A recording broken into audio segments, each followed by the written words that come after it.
Live and on fire and ready to rumble. All right.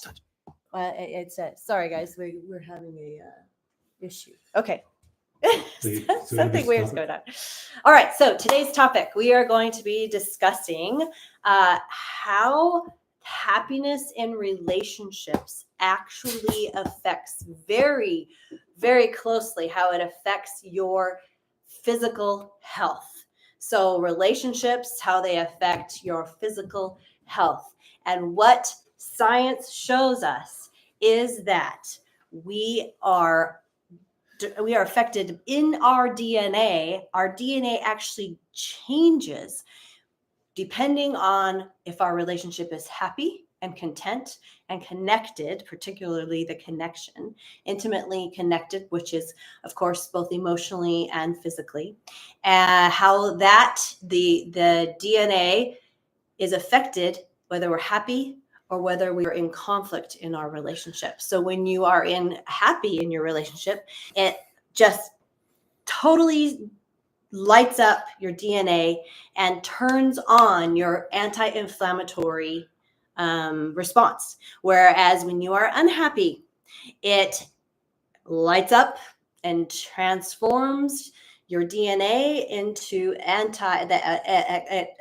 starts the inflammatory response. The inflammatory DNA in your DNA is responding. So inflammation in the body is directly connected to how happy you are in your primary relationship. Right here, baby. This is where your weight loss it begins or ends. So crazy. It's inflammation is what keeps you from losing weight. It's what makes you hold on to stuff.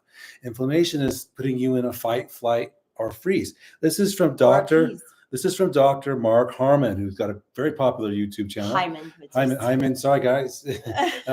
Really respect this guy. He's got really great information. And he says, explains how a conflictual primary relationship can activate inflammatory genes in your DNA, while happy and harmonious relationships can flip the switch to anti-inflammatory genes. This is big news. We knew this is true. We've been studying this since the 90s. Turns out that Dr. Sangley told us way back when, in the 90s, that I think the first time was like 1994 that we heard this information. So this is the example, okay? So according to Google, now this is factual information.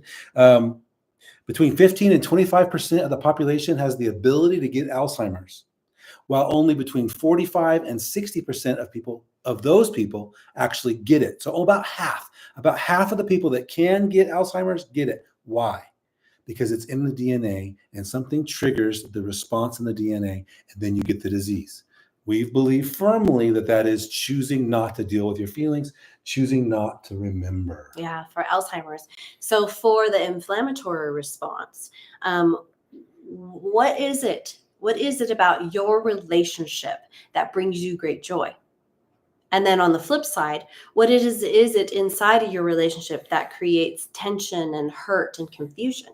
Well, we talked about before that we all get triggered. We all have triggers, and our triggered response is that fight, flight, freeze, or appease place. And our triggered response is actually where we are getting into conflict, where we end up responding in a more negative, a more painful way than we would if we weren't triggered. And so remembering that our triggers are significant to our inflammation, how we're reacting and responding to each other, to our partner, and how they are reacting and responding to us. Right. So what can you do to make that a little better today? What can you do to be present and comfortable in your own skin, so that if your partner comes at you with a little bit of negativity, really easy to do in the holiday time, traffic and extra things you got to do. We're tired. Maybe too much money spent. Yeah, feeling broke. All these things are triggers. Yeah. And then we bring them to our partner for resolution when it's really not their job to resolve these things for us. Yeah. But then that negativity escalates. Remember, 72% of high-powered professionals are suffering in their work because of their relationships. So these are all integrated together. And this is because not just because of their relationship with their primary partner, but because they are unhappy right. or they're in conflict in their relationship at home. That's what they're taking into work. Right. So learning the tools that we teach that give you the power to keep things calm and positive so that you're a source of connection and invigoration rather than more depression and sadness and being in an inflammatory response. Yeah, exactly. Nobody wants that. Nobody wants that. And the other piece to this that really matters is what's going on in your heart, because like the story I told a few times ago about with Jamie and I when we were first married, and well, when we had little kids, they were probably 2 and 3, and he'd come home from work after 16 hours. He'd say, wow, I was a stay-at-home mom. He's like, wow, a really rough day. I'm going to go take a mountain bike ride with your brother. And I would say, okay, that's fine. But my heart, I was feeling hurt. I was feeling angry. And so in my heart, Jamie could sense that, not necessarily in his awareness, but then he would respond, no, I really need to do this. And then I would be angry because my anger was here already, but then it would come out and I'd say, are you serious right now? I've been with the kids all day, blah, blah, blah. And he'd say, I'm really going to go. So that's what we're talking about here in that type of a trigger situation. That's when our inflammatory response is being triggered in our DNA. And the more that happens, a chronic stress type situation, the more that happens, the more we're going to have inflammation in our bodies. But then when you look at the other side of it, what does the other side of it look like? Let's replay that Right. and let's put this in a positive light. So if we had done that interaction well, what would it look like, Jamie? Well, we would acknowledge. So first of all, having hard conversations does not have to put you into this triggered reaction. You can choose your response and navigate away from the dominoes falling down. Back up, see the trigger. Allow our partner to have their feelings. First agreement: your feelings are real no matter what they are. That's okay. Your partner's feelings are real no matter what they are. Let them be real. Let's have a better conversation about them. So in that case, what would you have done? What would we have done differently? Well, obviously, I would have heard you and been present with the pain that you were experiencing. I was totally ignoring that. I'm sad about that now. And then I would have been aware that, yes, that he was probably every period of exhaustion leads to a period of depletion in your body. And he was working so many hours, he was depleted. And that exercise helped him with that serotonin. So I could have let him know in the moment, hey, right now I just need you to know I'm feeling triggered by you going to go bike riding. And I just need you to know that I'm feeling hurt and confused and overwhelmed.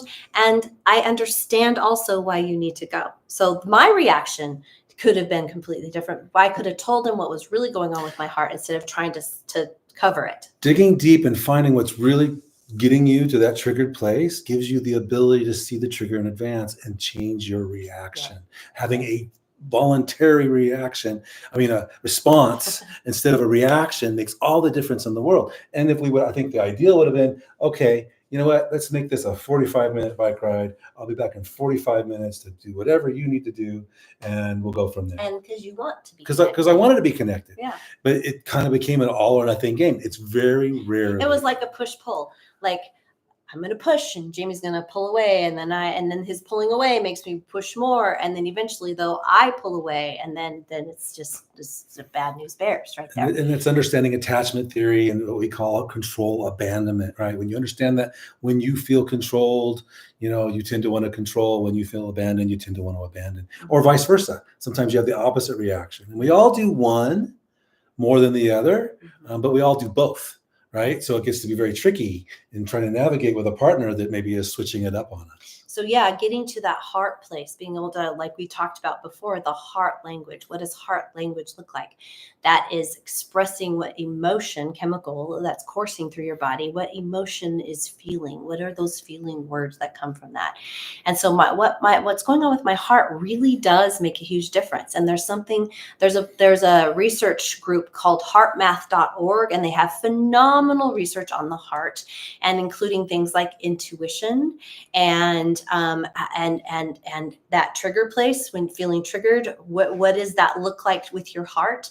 And so what science teaches us is that, so we have our heart wave goes out from our body 15 feet. And catches me right here, 15 feet away. Yep, all the and directions. then my heart has a response. And so our hearts are communicating Yep. nonstop. So your words really don't even matter.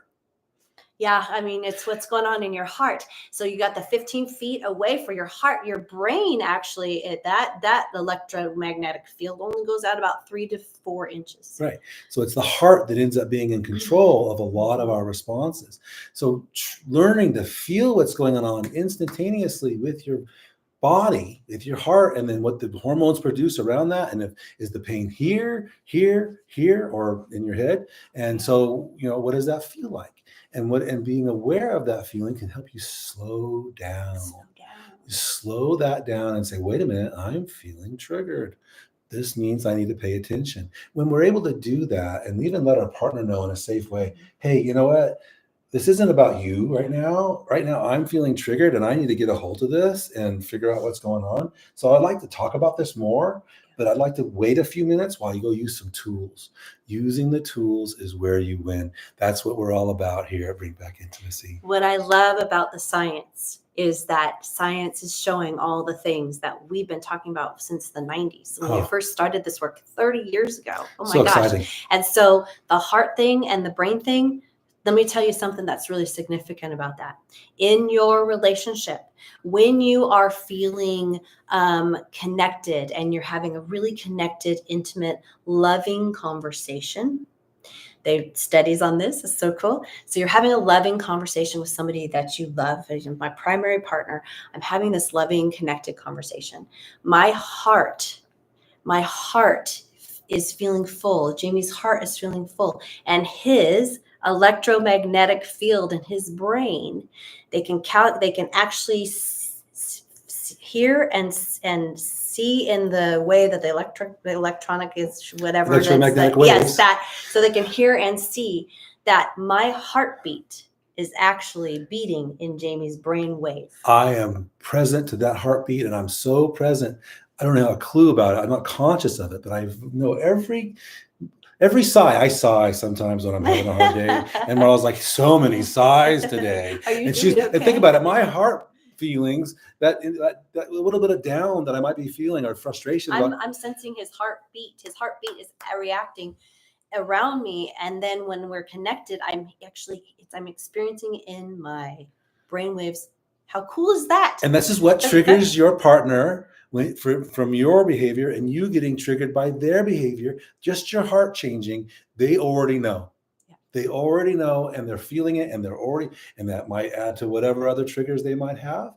And then now you have a snowball effect. The dominoes are falling. So it's so important that you are experiencing connection and deeper intimacy and even happiness, especially happiness, in your relationship with your primary partner, because it's actually affecting your health. It is affecting your inflammatory system. It's affecting the way that your brain and your heart connect and how you're connected with each other.